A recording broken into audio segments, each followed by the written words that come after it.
I think the one thing is there's some similarities to who they are, but there's just so many differences. Defensively, I think they were a little dinged up going into the game a year ago, where you see a healthy veteran defense right now on the defensive side of things, and then offensively, even though they're not so different than what they do, you see them really spreading the ball around with so many different people. Where last year you kind of knew who was getting the touches. So I think so much of last year was on last year's personnel, where this year you got to really hone in on who are we, how do we give ourselves the best opportunity to have success. So, but at least the opportunity to play those guys and know what they're about, and I think that's certainly big for our kids. How dangerous all around are they offensively? Because, like you said, a lot of the attention goes to Baker Mayfield, but they do have some wide receivers and even a couple of backs that run the ball pretty well. Again, the greatest danger goes to that offensive line. If you really study football, elite teams have two things that are really special, and that's a quarterback and a really talented offensive line. And I think that's what's been the key to their success in a lot of ways. And that's not to negate any of their other football players, but when those two pieces are clicking, you got a chance to do some really special things. How important is it to keep Mayfield in the pocket? Yeah, I think that's really big. He's so talented when he gets outside the pocket. The ability to make plays with his feet, but also the ability, which I think he does such a great job of, is to scramble and see what comes open downfield. And you see so many big plays happen when he gets out of the pocket, and he almost scrambles to throw, and that's as dangerous as anything. Is that pump fake of his kind of like almost like a calling card of his almost? Yeah, I don't know, but he's got it down to a T. He certainly does a great job.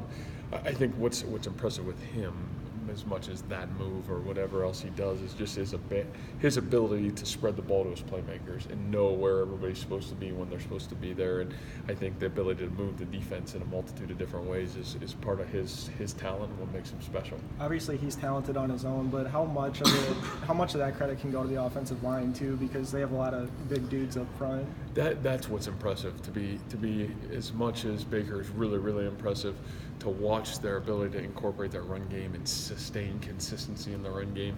I think that's the big thing that really allows him to be A, so aggressive, and B, make a lot of things happen down the field, because their run game sets up a lot of that, especially when their linebackers and safeties have to get involved to stop the run game because of that offensive line.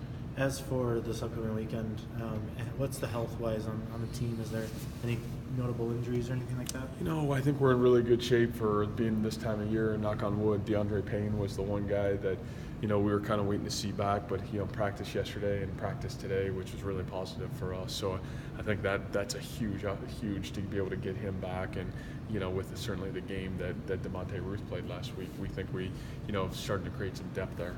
As for Kamari Cotton-Moya, I mean, he played against Texas, but feeling like he's back to 100% and back to normal? Yeah, I do. I think feel really confident in Kamari. He's certainly practiced all week and did a really good job for us. When you see Jacobs' passes tend to kind of sail upward and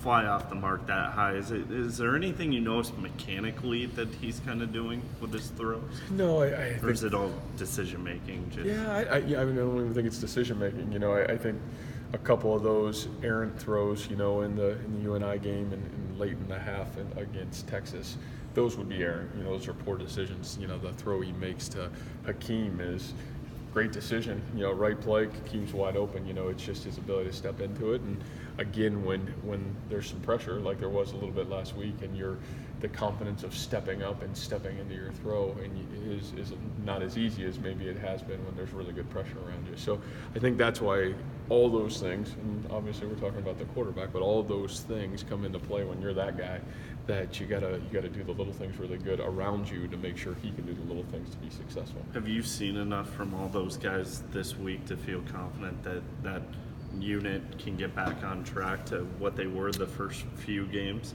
Yeah, I do. I think that group did some really good things in that game too. I'm not sitting here and saying that group was absolutely terrible. I think the fact of the matter of, part of what their scheme was and part of their ability to, kind of overwhelm us at times throughout the football game did happen.